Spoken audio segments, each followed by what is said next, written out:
Hey guys, really excited to continue to teach you how to read music. It's so much fun to play violin music and to be able to sight read. You know, you get a book and you can just play any song out of it. It's so much fun.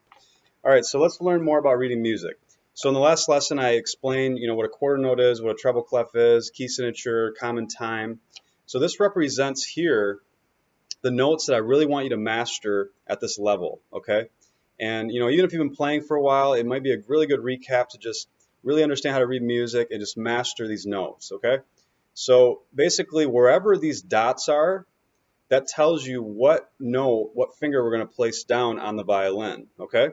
So it's really important to understand where these spots are. And one way to remember this is that the lines represent a phrase. Every good boy deserves fudge.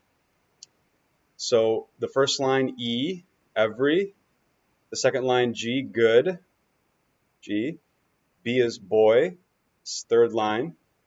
And then the fourth line is D.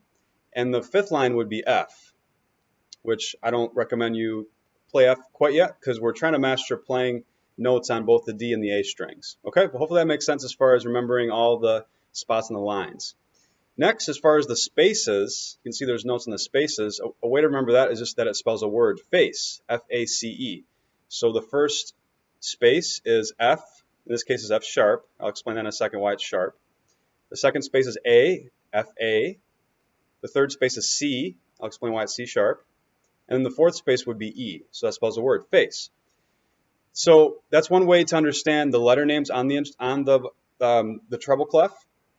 So what I want you to do is make flashcards, and I want you to put these notes on one side of the flashcard, and on the back, one of the things I want you to have is these letters, which I just explained to you, D, E, F sharp, G, A, B, C sharp, D, okay? So I want you to really memorize, based on where these spots are on the lines, what letter name each note is, okay? That's one part of the equation, okay? The second part of the equation is that it's hard to sort of do this at first, especially if you've never read music before. So what I want you to do is consider also putting what I call notation on each of the flashcards, which signify the string that you're going to be playing on, as well as the finger, okay? So if there's 0, it means no fingers down on the violin. It means just open string, no fingers, okay? If it's 1, it's index finger. Okay, if it's 2, it's your middle finger. If it's 3, it's your ring finger.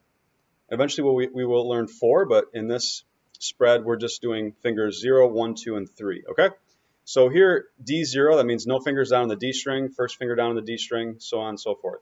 So on the other side of the flashcard, you can also put this to try to memorize.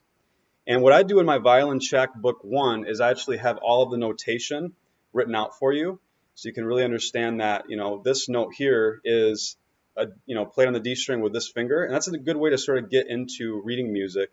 So I recommend that you download my Violin Check Book 1, which has all of that notation in every single song that I've written out for you. So that would be a really good way to learn. All right, so let me finally explain the key signature. So in most music that we're first learning, you're going to see 2 sharps in the key signature, okay? That's just sort of a basic key signature, which is basically playing in D major, okay? So D major is the first key signature that you should master on the violin. And every time you see these sharps, you're always going to assume that they're the same 2 sharps, which is F sharp and C sharp. It's never going to be different sharps. It's always going to be the same, F and C, okay?